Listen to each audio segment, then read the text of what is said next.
નમસ્કાર દર્શક મિત્રો, BHTV ન્યૂઝમાં આપનું હાર્દિક સ્વાગત છે। વડોદરા શહેરના છેવાડે આવેલ ભાયલી વિસ્તારમાં ગત દિવસોમાં બનેલ ઘટના દુષ્કર્મ કરનાર આરોપીઓને વડોદરા કોર્ટમાં રજૂ કરવા માટે પોલીસ કાફલો આરોપીઓને લઈ આવ્યા। Reporter bureau chief Raju Memon, Vadodara, BHTV news.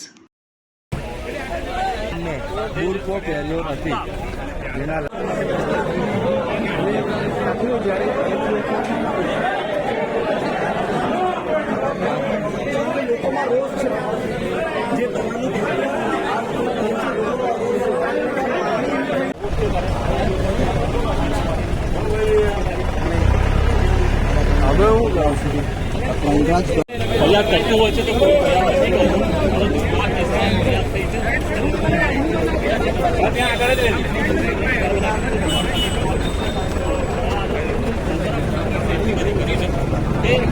ચાલી શકતા નથી।